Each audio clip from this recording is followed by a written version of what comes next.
panther, or painter? Thank you. I'm learning a lot. All right, we're going to go ahead and get started. Good evening and welcome. I hope that you're here because you want to be part of a discussion about the Reunited States of America documentary. As you join us, if you're just joining us, again, you can put the name of your college or university in the chat.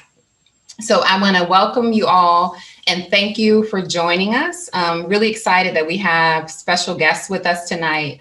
I believe that you have all seen the film and you were probably as moved as I was about how powerful and meaningful it was. And so this is a chance for us to think more deeply about it, what we're going to carry with us, but also to hear from the filmmaker and one of the subjects about the whole experience.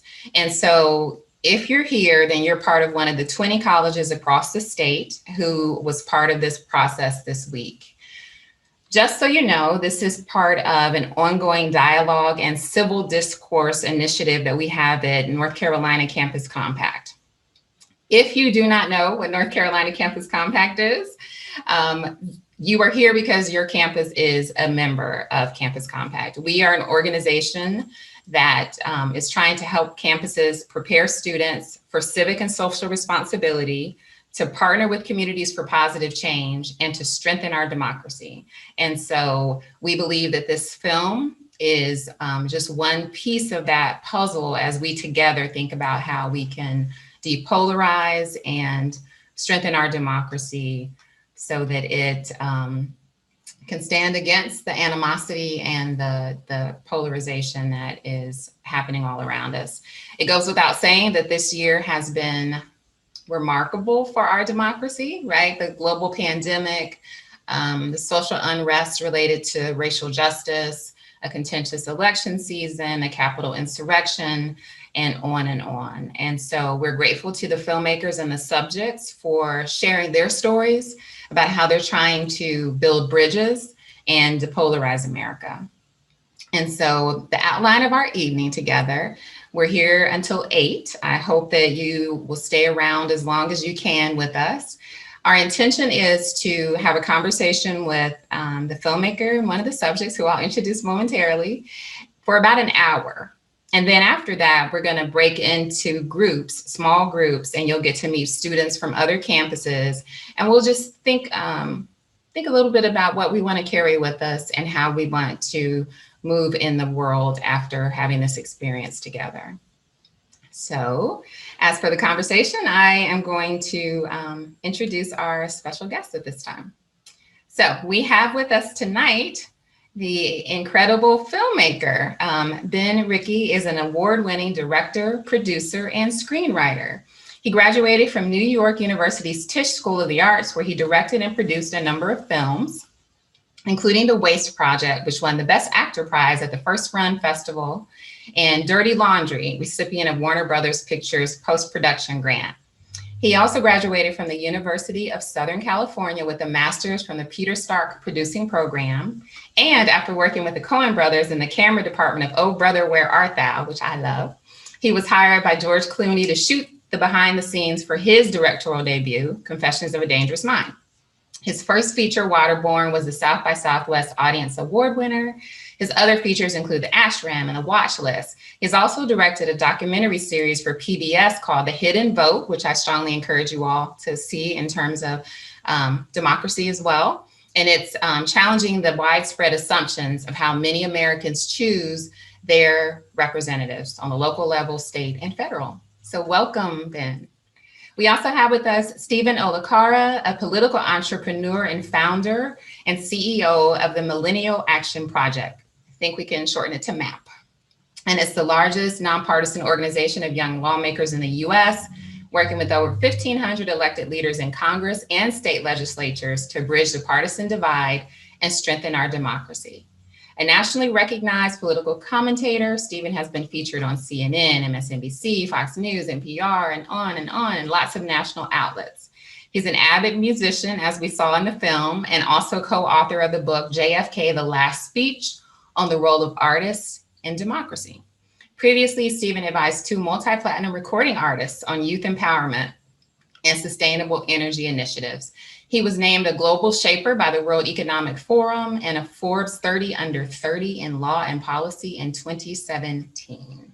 He also hosts the podcast Meeting in Middle America, as he is a resident in Milwaukee, Wisconsin. So welcome, Stephen, as well. So just to get us started, we love icebreakers. We saw you playing jazz, Stephen, in the film. So how about you tell us what's on your playlist right now? What artists, and they don't have to be jazz, but what artists are you listening to these days? That's a great question. As I answer this, I'm actually going to open up my my Spotify. I've been trying to discover a lot of new artists. I love hearing new things, and for everyone's awareness, yes, the film does feature jazz, but I listen to absolutely everything, and I've had every type of band you can imagine. I've had a hip hop band, I've had a klezmer band, if anyone knows what klezmer music is. I've had a folk band. It's a traditional Jewish form of music. I had multiple rock bands, a punk rock band. I had a James Brown cover band, and everything in between. So yeah, trying to think if there's anything interesting here. There is a slide guitar player named Pat McDonald who I've been listening to. Johnny Cash has been my latest obsession. I've really gotten into Johnny Cash. If you haven't listened to his album, the live performance at Folsom Prison, highly recommend that one. And I have a Shake Your Tail Feather playlist as well. So pretty much everything. Queens of the Stone Age. So that's what's currently on my playlist. Awesome. All right, Ben, that's a tough act to follow. Oh, you're going to go to me now? Okay. I am, yeah. What's on your playlist? I pulled mine up too. I'll just, whatever I've been listening to recently. Father John Misty, Mark Ronson, a little old Nirvana, Chet Faker, Edward Sharpe. Yeah, kind of nice. More like, rock, indie, alternative. That's fabulous. I'm a big Alan Stone fan, so I'll just throw that out there. Sam Henshaw, Yeba, PJ Morton. Okay, so background on the film. Ben, tell us, how did you get involved with this project? Towards the end, you sort of featured a couple of initiatives, so be interested in knowing how you chose the ones that you would spotlight. Yeah. Well, thank you, Leslie. I know you're involved with Braver Rangers as well, which is one of the partner organizations we've been working with and doing some great work out there. Thank you all also for joining us tonight. That's super exciting that you guys would want to spend part of your evening with us and after having seen the film. So initially you mentioned The Hidden Vote. That was a documentary series I did with a journalist from The Guardian for PBS, and it profiled minorities who support Trump. And so there was an episode on Muslims for Trump and LGBT for Trump, and it really challenged the preconception of the Trump phenomenon that was widely accepted as this white American backlash or wave that led to this phenomenon. But there was a lot of minorities, 31% of Latinos that voted for him, 41% of women that voted for him. And so that documentary series, we did 5 episodes, and it was really just to understand and use media as a way to see and hear each other better.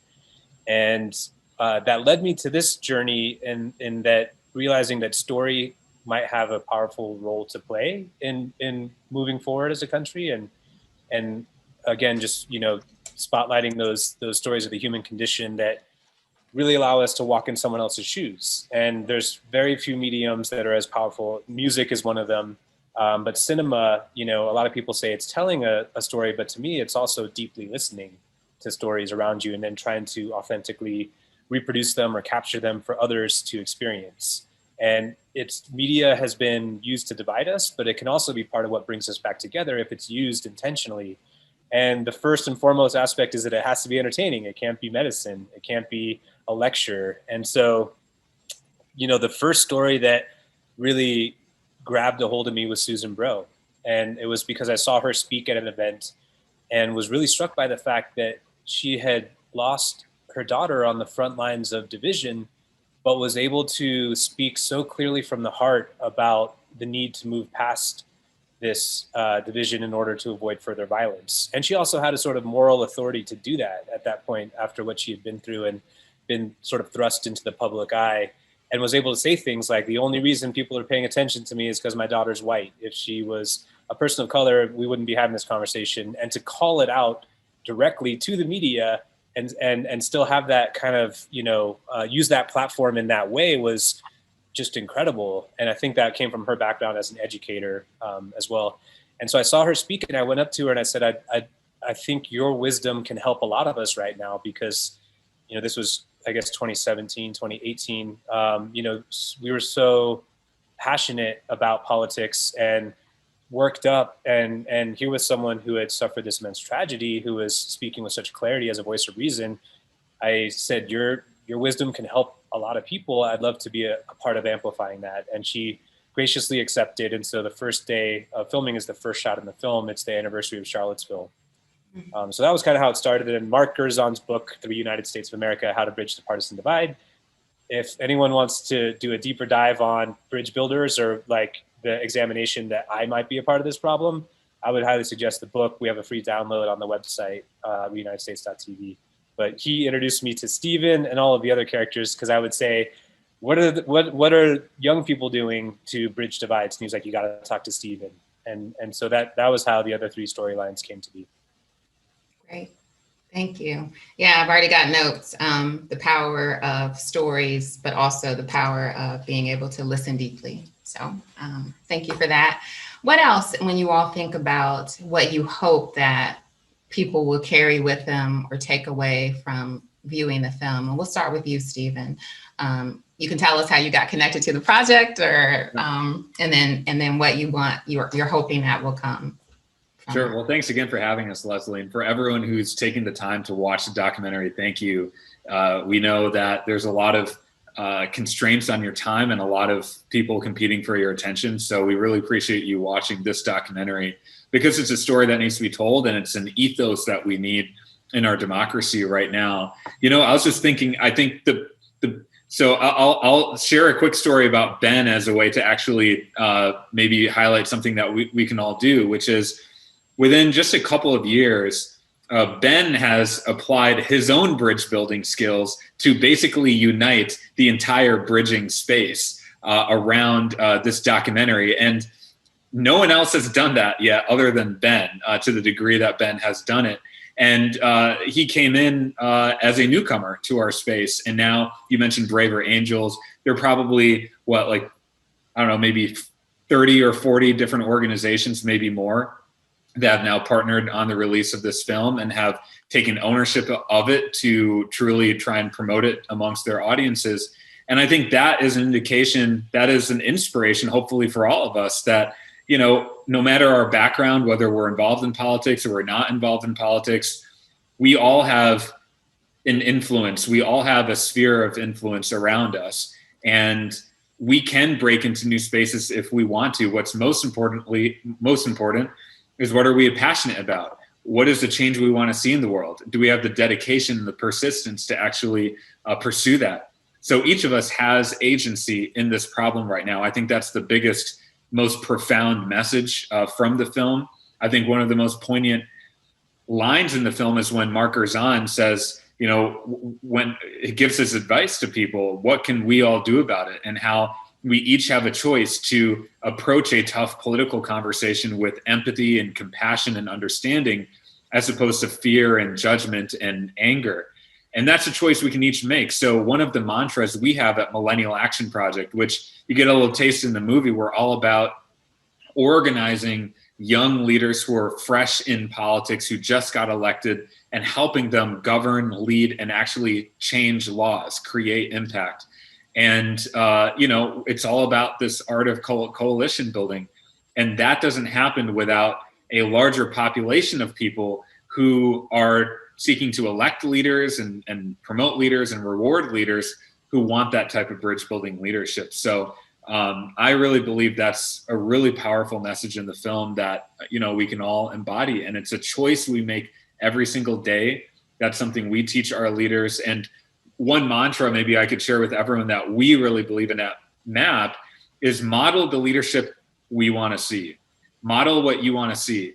It's the same thing that Gandhi would often talk about, be the change that you want to see. The best way to start making a change is doing it right now in your life, in your daily interactions. So that's a really empowering feeling that I think we all get from the film. Great, thank you. Yes, agency. Think about your own sphere of influence and model the leadership we want to see. Ben, what about you? Takeaways. What do you hope people will carry with them? Yeah, I guess the biggest one for me early on that helped frame the whole perspective is that I'm a part of this problem, but that I might also be a part of the solution. I think what's happening in this country is so deeply personal for all of us. We've all lost family members or friendships or coworkers over political disagreements. And it's literally shredding the social fabric of this country, family by family and community by community. And that's lasting damage. That makes us weaker as a country, weaker as people. And for me, I was so passionate. I was so angry at the other side who was the enemy, and, that we needed to defeat them and they would be a part of history and stuff. And realizing that, these are people that are friends and neighbors and family members. And, we have always had political disagreements. This country was built on sharp political disagreements. But now it's more than that. We see people as a threat to the nation, that they're destroying our way of life and that they need to be defeated. And that's a dangerous place. That leads to violence, that leads to dehumanization, and that always precedes more violence. And we're starting to see that now. There's always been political violence, but it's been fewer and farther between. But if there aren't people like Stephen or people in the film that are willing to be path breakers in a space that's not very sexy, like partisan politics, it drives ratings, it gets blood boiling, people want to buy, marketers get behind it. It's not easy to say, hey, let's figure out a way to work through this constructively, because you're speaking to a part of the brain that's not hardwired for survival. But the problem is, if enough of us don't step forward and say enough is enough and recognize that it's literally the people in small towns and cities and every corner of the country that are holding this country together right now. If it weren't for those bridge builders, this country would be at war with itself. And it looks like we're on a path that doesn't look good. All of the outcomes look terrifying. And so for me, I guess the big thing is what Stephen said is, what can I do? I can't control other people. What can I do? And for me, the first step was lowering the temperature and saying, for me to say that all 75 million people that voted differently than me are horrible or ignorant or all these other terms, that's a form of prejudice. And I'm now at fault for prejudicing someone else. And so that ecosystem that we live in, this isn't to downplay the challenges that we face. We're in for a little bit of a bumpy ride to find a way out of this. But if enough of us take ownership over our side of the street and, our actions and thoughts and words, then we can turn this course around. Otherwise, we're part of the problem. Yeah, a lot to unpack there, but this is kind of a hardball question, thinking about what you both shared and the hopefulness that I felt after I saw the film. I think the other piece for me is I stopped and realized, I believe that you filmed it prior to the actual election results, right? And the cries of fraud and the insurrection. And so do you still have hope that building bridges is a key to, do you think can it work? I'm sorry, I'm typically an optimistic person, but these last couple of months I think have been hard, right? For all of us who have that same hope and believe in doing, the democratic work. So yeah, it's more of a personal question. Do you still feel hopeful? Well, Steven, I get, you go first. Yeah, sure. Well, I guess I see it on two levels, Leslie. I think one is what needs to happen. I think there's no viable alternative to bridge building. The alternative is not just violence, which is, I used to work in the international development space, and I serve on the board of a human rights NGO that focuses on Africa and the Middle East. That's where you usually have 2 tribes or 3 tribes that are just seeking to destroy each other. And like a good buddy of mine is a refugee from Sudan. Another is a refugee from Yemen. And they talk to me frequently about how political tribalism can quickly metastasize into political violence, and the dehumanization process accelerates really fast. So that's no longer an abstract concept here in the US. It's real. And so that's the alternative. It's people who want to build bridges, or ultimately will have violence. And the democracy that we have, which is the world's greatest experiment in diverse bridge building and self-government, having people representing every type of faith and race and ethnicity and sexual orientation, trying to govern as one country and one people, is extraordinary. And it's worth fighting for. It's worth really trying to preserve this experiment for the next generation. So whenever I'm facing a tough moment, and Leslie, trust me, I've had many over the last few months, and I'll explain in a second why. I try and realize that this is much bigger than me. It's much bigger than all of us. We're playing for our grandchildren and people who haven't been born yet to be able to benefit from living in a diverse democracy. And then the other level that I look at is real hope and reasons to be optimistic, because, you know, I get the privilege of working hand in hand with leaders who are bridgers and who are bucking the trend and who are putting all of their political capital on the line. Just the fact that we've been able to recruit now over 1,600 young lawmakers to sign up and publicly be a part of it is a sign that this next generation is stepping up to the plate and are looking for an alternative vehicle that is more constructive as opposed to destructive. But again, I don't want to sugarcoat it too much, just because I see firsthand both the good and the bad. And I think I'm just trying every day to maximize the good, because I know it's a really important cause to fight for. The last thing I'll just share is this paradigm we're living in, where we are taught to and incentivized to hate each other, is nothing more than that. It's a business model and a mental construct. So that means we have every ability to break out of it. It's a choice that we could make. And so, you know, when I think about it that way, it feels more solvable. And just making the right choices every day, I think you know, you got to break up a big problem into smaller pieces and do what you can every single day. So I remain very hopeful, even though I see a lot of challenges on a daily basis. Yeah. Thank you. Yeah. Ben? I agree with Stephen. I do feel hopeful, because we have to figure this out. You know, all of the other alternatives are destructive. And, you know, the idea that we could even defeat someone is in itself an illusion, because we live side by side with each other. You know, there's a lot of talk about a potential civil war. I don't, you know, the geography of that doesn't make sense like it did in the past, where it was like an entire block of like we're all side by side now. And so there are, you know, real challenges that we face. And I think part of the pessimism comes because we all know people close to us and perhaps in our own family that we can't even talk to or understand anymore. And that's terrifying, because our identity is wrapped up in them. We grew up with them and we see part of ourselves, you know, in them. And it's more disturbing to us because of that.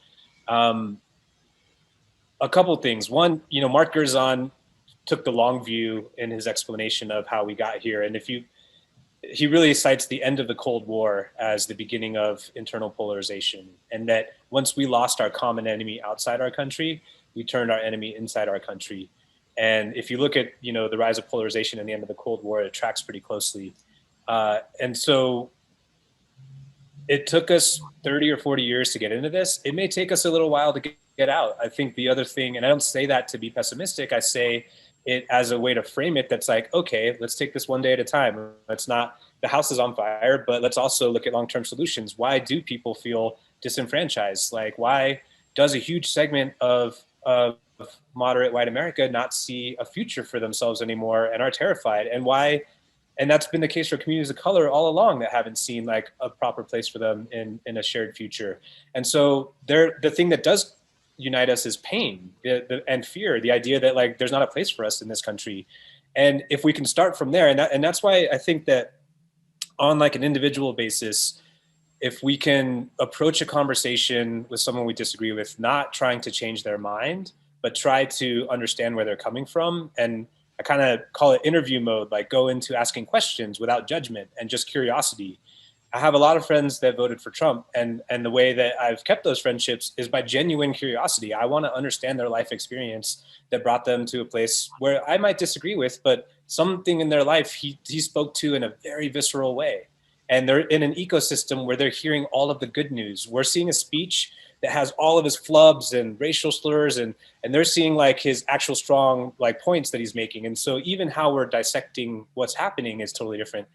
And the final thing I'll say is, because you touched on it about, you know, the election results and fraud, and there's QAnon, and there's entire different ecosystems of facts that we live in.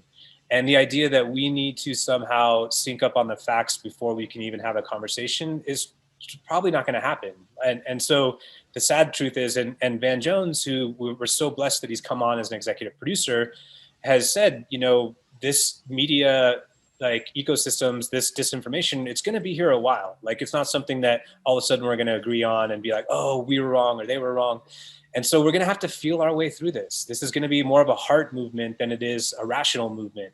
And if we can at least see the humanity and say, oh my gosh, this person is going through something in their life where, and growing up for me, like QAnon was called the Illuminati, and it was on the left. And there was this global conspiracy of elites that were holding down people down, and it was the same narrative, and it was on the left. And so I look at it more as, you know, people are hurting and they need a reason to explain why that's happening, and that's why these ideas have caught foothold. It doesn't mean that people are horrible people, and if we're feeling defense from those people, it's probably because we're looking down on them or trying to change their mind or judging them. And of course they're going to hold firm and be upset and be hurt by that. So there is a lot of agency that we have to open up a dialogue more to understand each other, more with curiosity than to judge. Wow. Well, thank you. I feel more hopeful. So I see there's a lot of questions coming in, so keep them coming. So I will ask a specific question, Stephen, about your work, right? Because we have some younger folks on this call, and they might be considering politics. And I was thinking about what you said in the film, which I'm not sure why it blew my mind, other than the fact that all the photos I used to see in the history books showed old people, but that the founders were under the age of 40. Did you say all of them were under? Okay. Most of them, yeah. Most of them, right. And I think your quote was something like, if they could sort of create the structures of government, then like young folks can continue, you know, with this experiment of self-governance. And I don't remember the exact quote, but I liked it. So I guess my question to you is, oh, this sounds pessimistic again. Okay. The folks that are currently in office, right? The ones we see every day, the arguments, the blocking each other, the inactivity. I mean, like not really accomplishing much, and yet, you know, lots of yelling and the things that we see in our government today. How do we turn that around? I mean, I would assume that these younger folks who are coming in aren't like on those prominent committees, and they're not like, you know, so what is your vision for that? I'd be interested, and I'm hoping it'll inspire some folks on this call to go into politics, right? And to go in it with the spirit of, you know, unity and depolarization. Yeah, absolutely. I mean, the good news is that the millennial generation is now getting old enough to have those positions of influence. We do have within our network speakers of the House in some states. We have people who are on major committees in Congress. Even a couple are heads of subcommittees. Now, Congress, this may not be as well known of a fact as it should be. Unfortunately, it runs on seniority. So the longer you're there, the longer you can, the more likely you are to have a committee chairmanship. And that, I think, biases a lot of the policies towards a lot of old ideas. And so part of what we're trying to do is create a platform where those new ideas get more traction and more visibility. So what I always try and highlight is some of the good news that's happening and where our leaders have worked together. One of my proudest accomplishments of this network was after the Parkland shooting. there was a sense that we had to do something about gun violence, and that something required bipartisan cooperation. And we came across an idea in Congress after hosting the students that the CDC should be able to study gun violence as a public health issue, and it had been banned from doing that for 20 years. Now, the conventional wisdom would say that gun violence is too divisive of an issue and you shouldn't be able to work on it. That's not a good bipartisan issue. And we said, our core value is that we're not taking any issue off the table. We think that the most important issues should be at the top of our agenda. And because we had undergone this long-term process of building relationships and coalitions, the solution was developed in cooperation with Democrats and Republicans. We were really proud to see that bill gain co-sponsorship from both sides. Our co-chairs, Democrat and Republican, were the first ones to sign on to that. And it's like, once the first domino falls, it's much easier for the second, third, fourth, and fifth. So then we had a rush of people jumping on the bill, and all of a sudden it passed. And now the CDC is authorized to study gun violence, and subsequently we even got them funded to do that. And so that's a great example of real change. Or like in Mississippi last year, there was a move by our caucus down there to change the state flag, which had a Confederate emblem on it, and instead choose a new flag that was representative of the full state and the future. And this was another initiative our caucus got behind, had been working on it for 3 years. Obviously, the environment benefited this initiative last year. And ultimately, we got enough support to pass it, and it was signed into law by the Republican governor. And what's important there is this was not a 50+1 initiative where we just barely got enough support and then we just convinced one more Republican to jump on board. That's not what happened. It was a transformative change where 65-70% of the legislature supported it.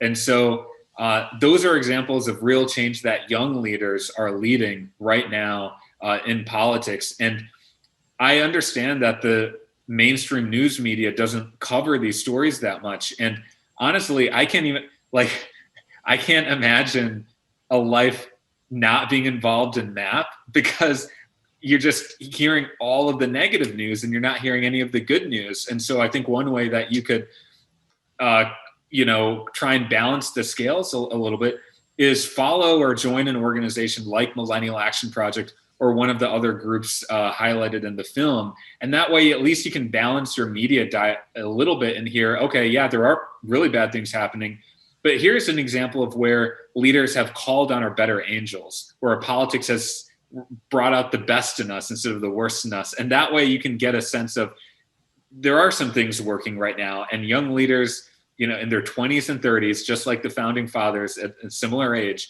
are on the front lines of reinventing our democracy. That's exciting. And I hope everyone, on the Zoom right now finds a way, whether it's running for office or advocacy or something else, to get involved in politics, because this is, I think, the calling of our generation. Wow, very inspiring. Thank you for those stories. I'll hold on to those when I get discouraged. And this is a call out for folks that are on this call that we need you. We need your leadership.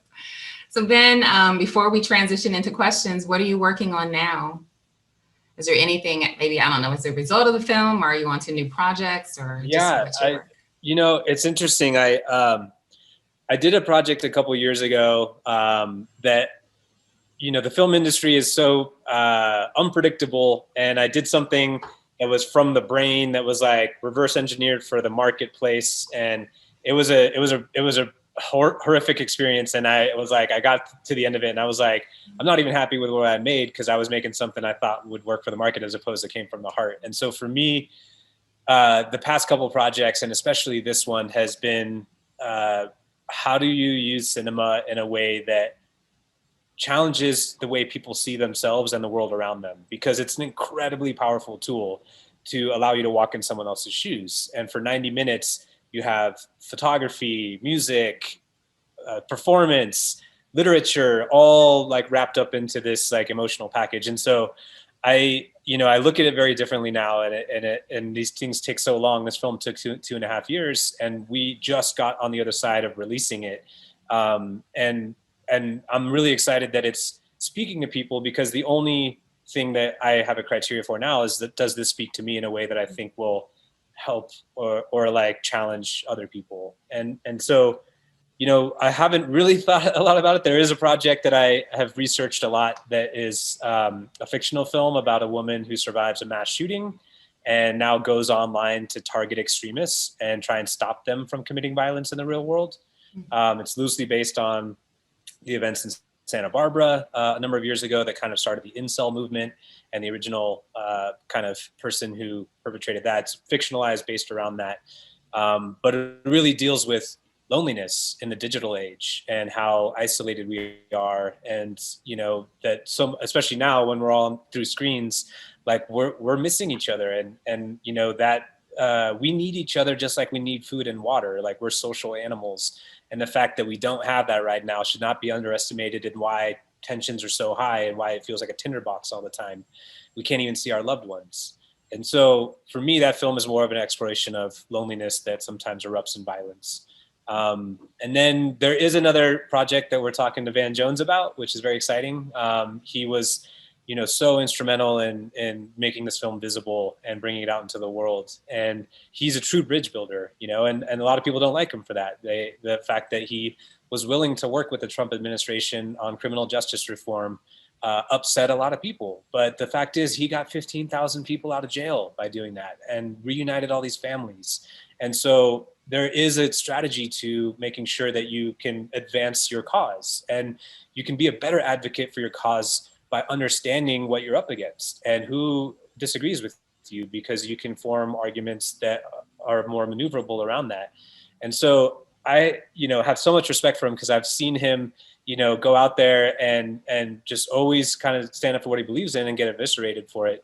But he really is in this for the long term. And I think that he is an interesting bridge builder, not just between left and right, but between the Black community and white community, and like is a voice that has brought a lot of people together and also upset a lot of people, but it's hard not to do in this work. So there's a TV show that we're kicking around together that would be sort of a continuation of the ideas in this film, but more immediate in families. Wow, that's really exciting. I hope all of that unfolds and that we can share it with the folks on this call. All right, thank you so much for what you've done in the world with this project and the inspiration. So I'm going to try to grab a couple of the questions. Alex Dennis is here with us from East Carolina. I know he's been also managing the chat. Is there anything that stands out automatically, Alex, that you think we should ask? Well, there was a lot of discussion in the chat about Stephen's project with the MAP. So maybe he could talk a little bit more about that. I know you briefly talked about that, but. Yeah, and just I'll try and scan through a few of the questions here about MAP and address as many of them as I can. So, yes. Do you see the one, is the goal really self-government, or is it politics that is open to the other? I would say I think both are linked to each other. That's an interesting question, but I think that we need to see each other in order for us to govern ourselves. If we don't see each other, then it's going to be one group dominating across on top of all the other groups. And that's what authoritarianism looks like. And I think there's a good question here about our voting standards and ballot access. And we do have governing principles we have for our members. Doesn't mean everyone's going to be perfect all the time, but we are trying to push and move people.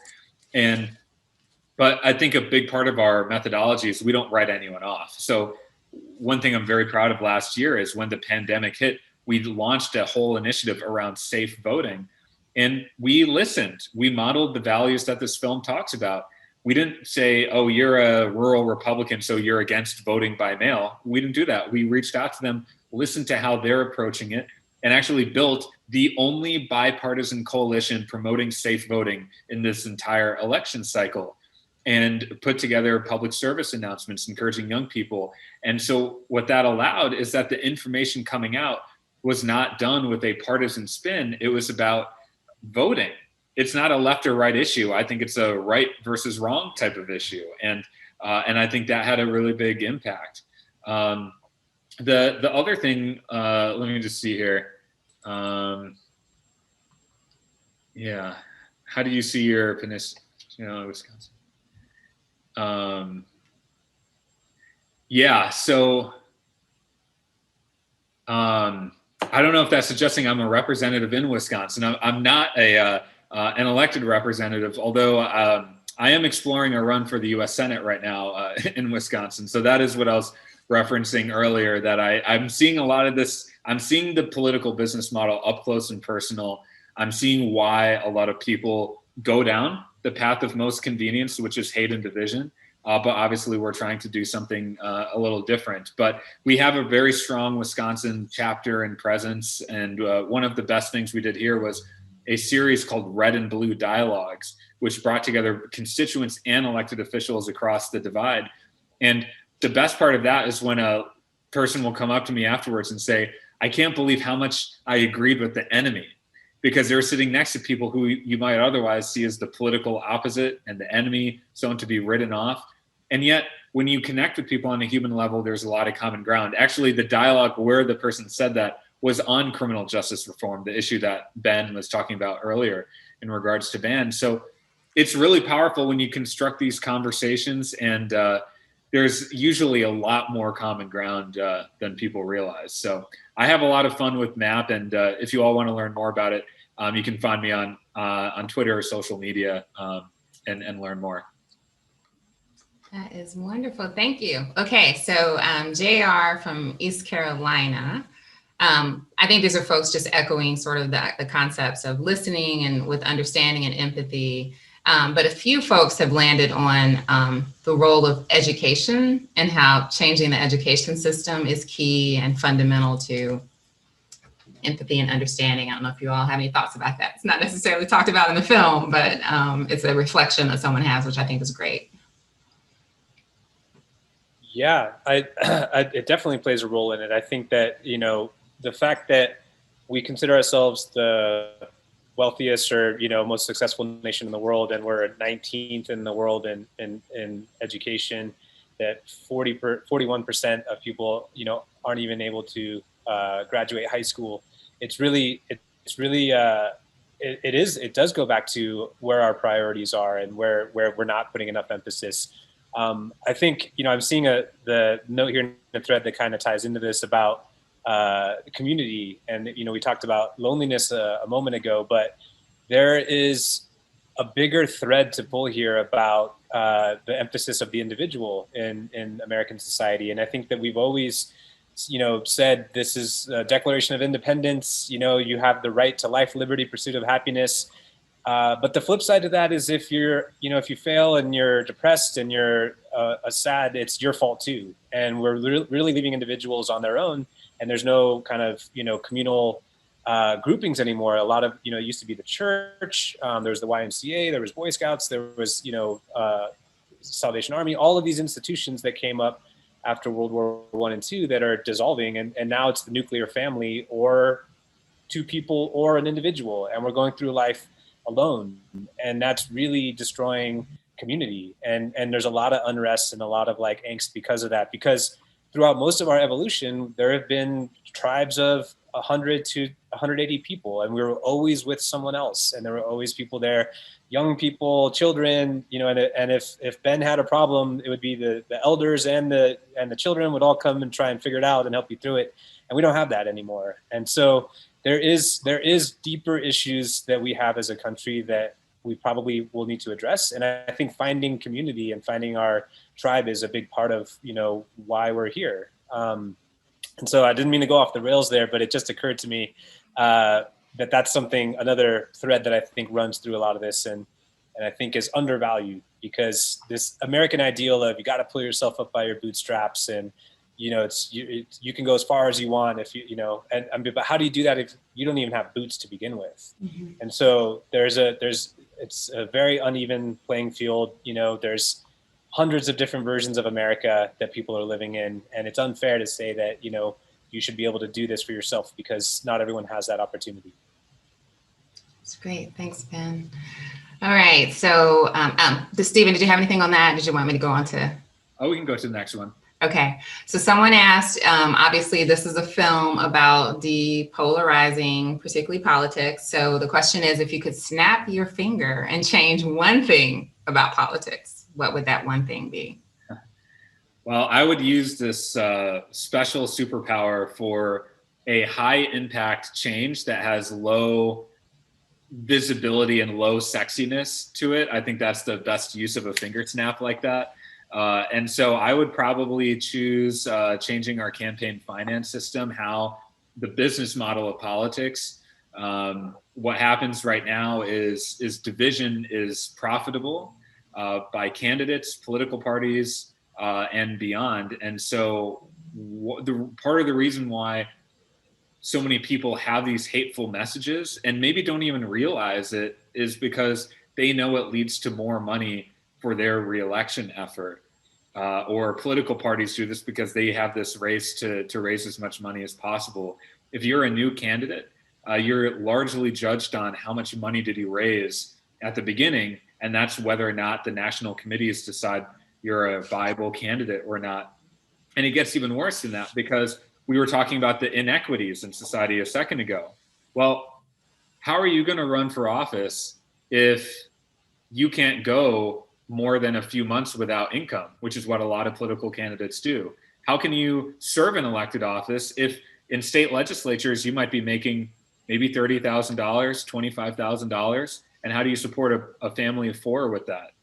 How do you run for office if you don't know a lot of rich people, frankly? And so that's a system we have to change. There are a number of great models out there to address the corruption side of it through more transparency, but also trying to level the playing field where you could, for example, one great idea that Andrew Yang was promoting, among others, is democracy dollars, where people are basically given money to support their favorite candidates. So that helps to elevate small donors. And another great one they have in Connecticut is where you raise a certain amount of money from the community to reach a certain threshold, then you get a grant from the government to run a competitive campaign. Or in other places, New York and others, they have a matching system. So every dollar raised, you get a match from the government. And what those things allow you to do is, as a person of normal means, you have a real shot of running for office. And importantly, you're not spending all of your time asking for money from really wealthy people. I mean, your opinions are shaped by the conversations you have and your own personal experience. And we have to level the playing field. So I would snap my fingers and radically change our campaign finance reform system to promote solutions, cooperation, and reduce division and hatred. I love that. I remember reading, what's the number of how many billions of dollars the presidential campaign, how much it cost? And I kept thinking, how many folks could we have helped and supported, gotten homes, fed, all sorts of things. So this like money and politics thing is, I think, something that's destructive for all of us. And we could be redirecting that money towards other things, but also it would make it more accessible to regular folks. Yeah. And they say that the conventional wisdom is process issues like money in politics or, redistricting reform. Process issues don't stir people in the heart. People don't vote on those issues.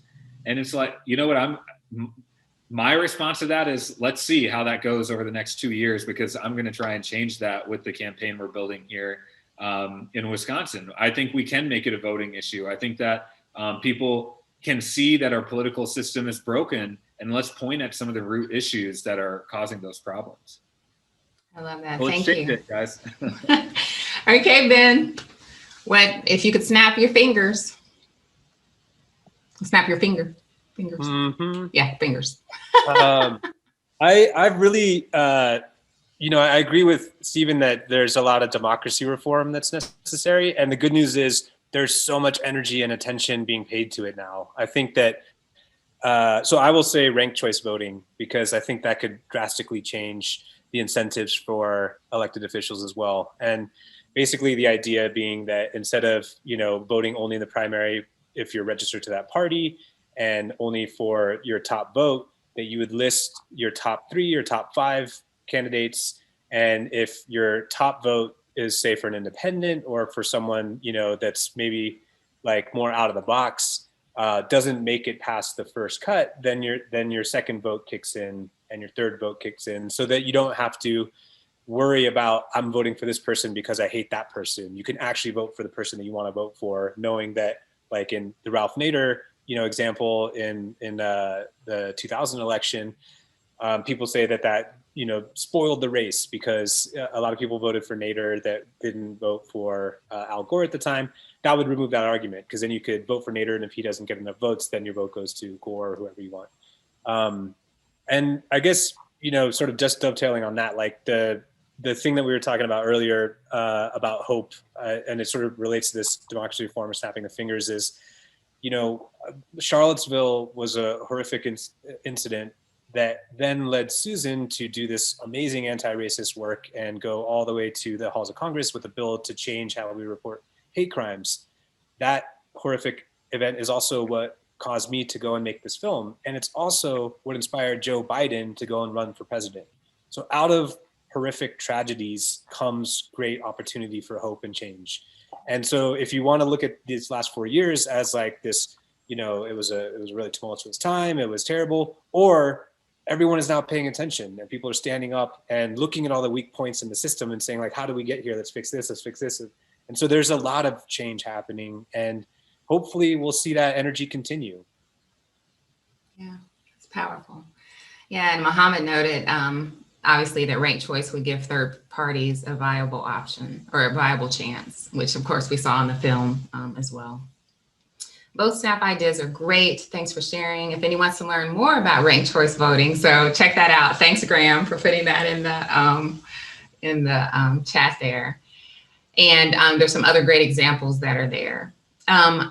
Alice, do you see anything else that we haven't covered? I know folks have some really good reflections on the need for us to be bridge builders and work with others and that sort of thing. So what I'll do— There was a good question in here about the role politicians play in encouraging civil and political discussion. I thought that was interesting. Yeah. Yeah, a huge role. I mean, I think there's some research that shows the impact that especially local and state political leaders have in shaping the tone of our conversations, and then increasingly, members of Congress are shaping the national conversation, and they're able to bypass the establishment media in many ways and use social media. And so elected leaders have a huge responsibility to model inclusive and respectful political discourse. And it's like this really weird chicken or the egg issue, because the politicians don't do it because they think their voters don't want it, but then the voters get their cues from the politicians. And it's like this whirlpool of hate that's just going in circles and circles. And so someone in this process has to break this cycle. And I think the idea with this movie is to say that we should be the ones to break that cycle. But we do our best through MAP, through our 1,600 leaders. We have chapters in 30 states, as well as a chapter in Congress that we call Future Caucuses. So we have a North Carolina Future Caucus. We have a Congressional Future Caucus. And we call on our leaders to be respectful and work on legislation together across party lines. And again, as I said earlier, 1,600 leaders will not be perfect 100% of the time, but we're trying to encourage them and push them and call them and reinforce, frankly, these good behaviors as much as possible. So, but I'll tell for everyone who's tuning in right now, your state and local elected officials in particular will start to change their tone if they hear from you and a bunch of your friends about the tone of their dialogue. Perfect. So you've transitioned us to the final question before we break into groups. So folks that want to hang out and meet some other students and talk a little bit about the film, we'll do that for about 20 minutes after this final question. So you've already given us some ideas. Obviously, join MAP, the Future Caucus, look into that. Some folks are putting in the chat National Issues Forum, which is one of the tools we do at North Carolina Campus Compact. We train lots of folks in that. Living Room Conversations, which was also featured. Braver Angels, for anybody that wants to know, we do trainings on that.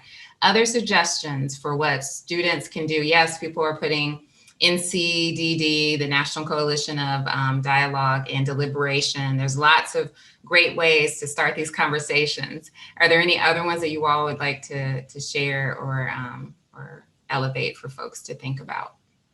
And it doesn't have to be a necessarily tool. Maybe it's just a way of living in the world or moving in the world that you'd like to suggest. But any final thoughts about what you'd say to students to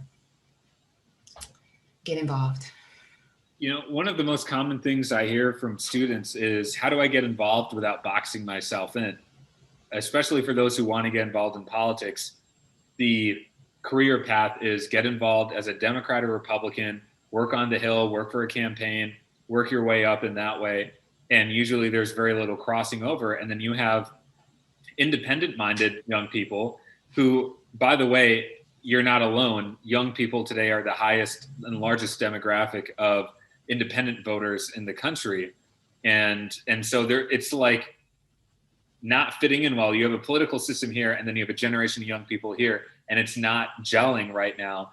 And so they ask me, what do I do? How do I get involved? And so I would say two things for that. One is find an organization that is trying to change the conversation, groups like MAP that are rejecting these binary choices and instead seeking a nonpartisan type of solution and finding common ground. I think that's hugely important. Just know those organizations exist. And if you're stuck, feel free to reach out to us. We're happy to recommend organizations. There are many out there. And again, many are highlighted in the film and Mark Curzon's book. Braver Angels, by the way, great example of an organization where you can get involved in a way that's more inclusive. The second thing I would say is stick to your guns. You have an inner voice that's telling you, I want to be involved in this way. And even if a lot of people are telling you, well, that's not the way the world works, that's your invitation to change how the world works. A mentor of mine in the early days, just before I launched MAP, I was deciding whether or not to we had the concept of MAP, but trust me, this was a big leap of faith because we didn't have a lot of money. We didn't know elected officials yet, and we were young. So a lot of people were trying to dismiss us. And a mentor said, if you think someone ought to do something, that person is probably you. And so I encourage everyone to take that to heart and realize that, there's going to be a lot of friction, but if you believe the world should be a certain way, and you have an inner voice telling you to do that, and it's most likely breaking out of this binary solution, this binary paradigm, then just pursue it. Start building structures. Just start building, and something good is going to happen. Great, thank you, Ben. What can we do? This isn't age specific. Another organization that is focused on young people and change is Bridge USA. Young gentleman Manu Meal over there, who's kind of working across divides on college campuses. So I would definitely check them out because they have a lot of campus organizing. But less sort of age specific is just to clarify the idea that what Stephen and I are talking about, it doesn't mean becoming moderate. It doesn't mean, letting go of your strongly held beliefs to be a centrist. In fact, you can very much be a strong partisan and advocate very intensely for what you believe in, for change, but just do it in an environment that isn't demonizing and full of hate towards the people you oppose.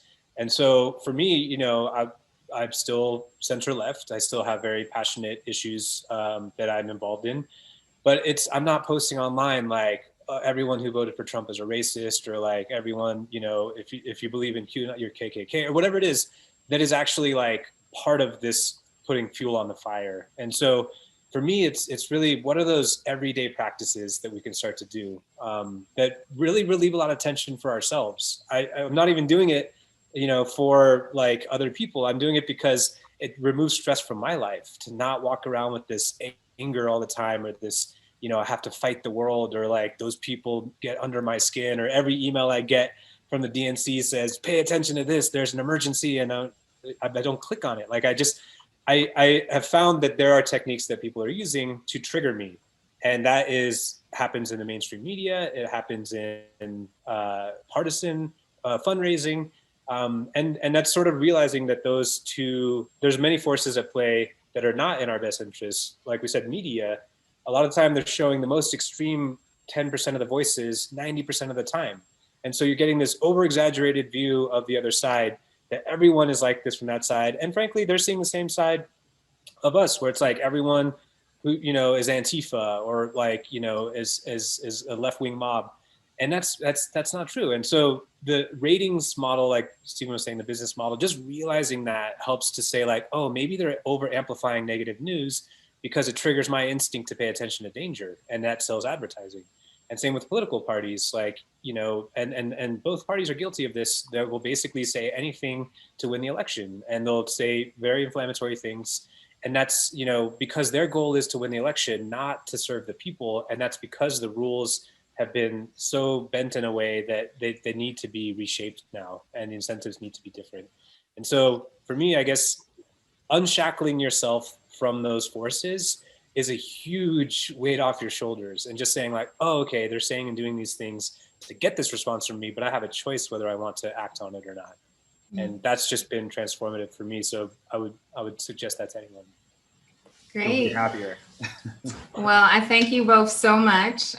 For those of you, it looks like we've got 50. Okay, the numbers are going down. So how long can you stay with us, Ben? I've got about 15 more minutes. How about you, Stephen?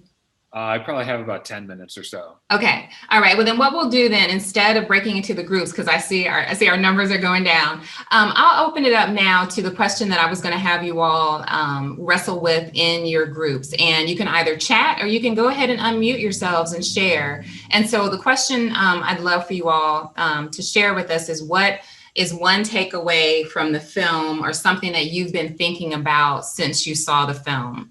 So you can unmute yourself, tell us what school, tell us your name, and tell us what your takeaway is. What are you going to carry with you? Or put it in the chat. So anyone brave enough, bold enough, a braver angel.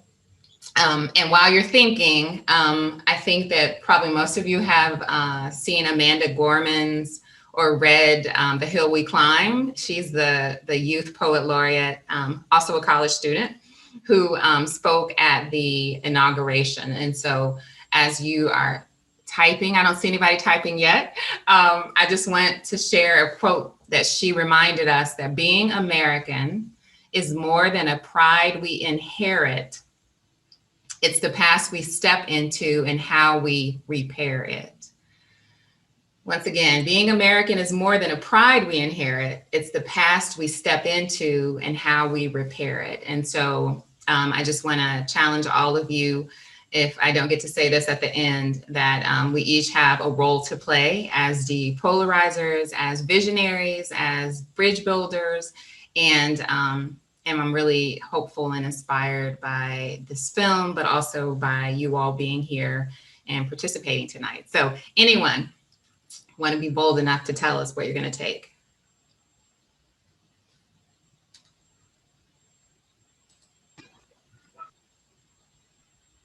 Did I hear somebody unmute? We've only got 10 minutes, so you got to be bold. One step you could take is leave a review on Amazon. It would be huge. It increases our visibility. It boosts the algorithms. So leave a review. Okay. Oh, great. Okay, so we have McCrae Conrad. Don't know what institution you're from, but one thing that hit me was the fact of sharing ideas for public interest. Okay, you're gonna have to say more about that. You're gonna have to unmute. Tell us what you mean. Why did that touch you?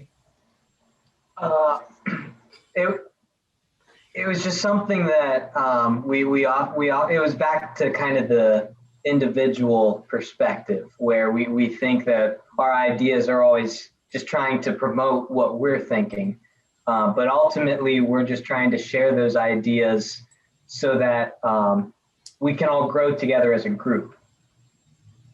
Great. And what institution, what school do you go to? I'm a student at Methodist University. Hey, thank you for being brave. We appreciate you, and that's a great reflection. Okay, Carlin Ashford. For my question, do you think the main source of the problem is the two-party system that's so rooted in American politics that's dividing us? For me, I see political views as something more so on the spectrum over it's this or that. Okay, so that we have a question now. So Ben or Stephen? Yeah, well, I can say a couple things on that, which is our political parties have essentially become tribes. And, political parties, at their best are able to collect a group of people who have, similar views, and you're able to organize to elevate those views. But it's really gone in a more destructive direction where the political party's number one goal is to not let the other side win, and by doing so demonize and dehumanize them. And so there's a lot of collateral damage in the path to power. And I think that's very destructive. I think what Carlin is talking about is what would be much more productive is we had our views, and that can fit, anywhere on the spectrum. But we're also seeking to hear other points of view so that we can build coalitions and advance our shared goals.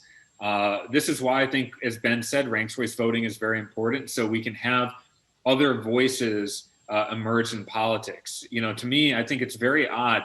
Why do so many politicians, and I would say people in general, be told what to think by political parties instead of us deciding for ourselves based on our own life experience and what we listen to in our community, what our views are? I think that's more empowering, and we'll come up with more creative ideas that way. So let's not let anyone, especially political parties, tell us what to think. Let's think for ourselves. And I think that doesn't mean you don't have views or you're, apathetic about things. It's I think the opposite. You have really concrete views and you want to learn more, and that enhances your viewpoint. And if anything, it allows you to serve the cause of actually getting something done as well.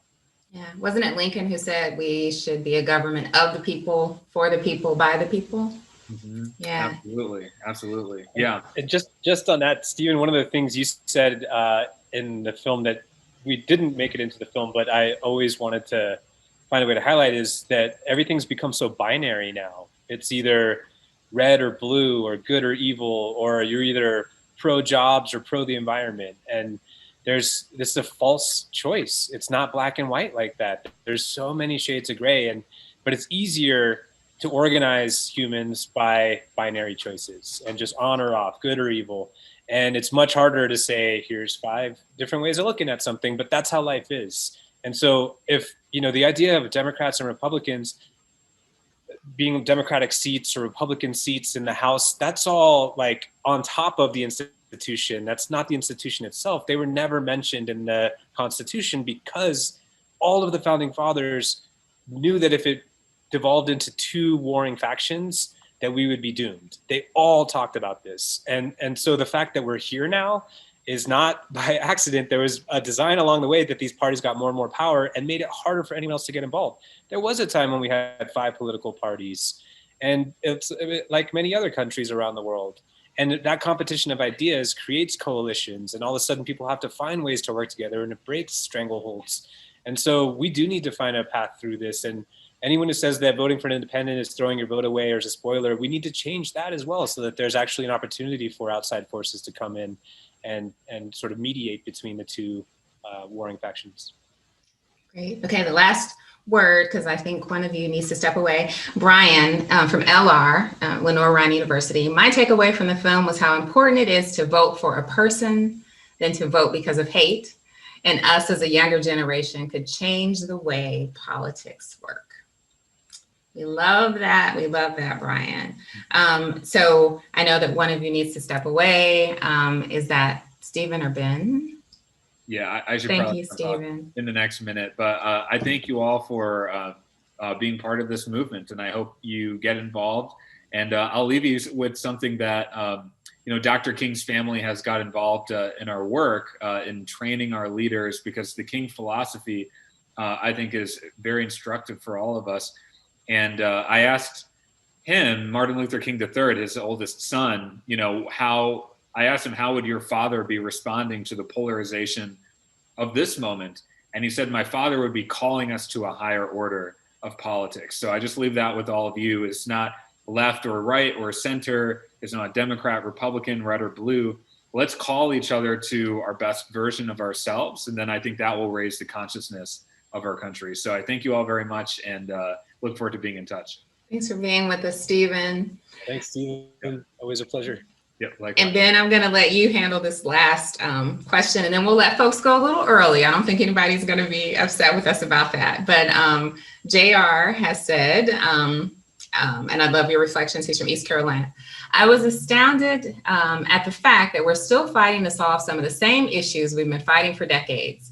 We've been having a discussion on race. We're having a discussion on race right now. We've been through a civil rights movement and everything. Seems like we have cyclical problems that never seem to change. Interested in your reflections on that. Yeah, it's true. There is a cycle to all of these conflicts or changes, as however you want to frame them. I do think that they're not entirely cyclical, and that there usually is a bound forward with each one of those struggles. And so the world we live in now is still bending towards justice. It just sometimes is 2 steps forward, 1 step back. Sometimes it's 1 step forward and 2 steps back, but it's always heading in the right direction. And I think part of what we're seeing now is that social order that has been in place since the founding of this country, which was founded on 2 great sins of genocide and slavery that were never properly dealt with, that have never had any kind of reconciliation or reparations for, have created these cracks in the foundation that we're now seeing seismic shifts of. And I will say that I feel the times that we live in are extraordinary. Like, and not always in a good way. Like the fact that we're, seeing this kind of racial awakening that is too little, too late. Thank goodness it's happening, and that a lot of people are realizing their own blind spots. I myself, 15, 20 years ago, used to say things I'd be embarrassed of now. And so why would I judge someone who's on that learning curve themselves? I think part of what I hope this film can do is provide a more constructive place to talk about some of these issues that are hard to approach, because there are people that are racist in this country, but there's a lot of people who aren't exposed to people of color or communities of color, don't have that interaction in their daily lives, that don't understand the complexity of it. And their lack of life experience is causing perhaps these problems to perpetuate. But I don't think there's an intention to it. It's just an unawareness, that they're in a lot of people's eyes, we all live under the same laws. We all have the same freedom. We should all be prospering together. But the reality is that's not the lived experience of many communities of color that recognize that there's been this divide for a long time. And so what we hope the film can do is say, here's some complicated issues, and we're not going to shame you for it. We're not going to cancel you for it. Like, maybe you just haven't had the life experience to help you understand this difference.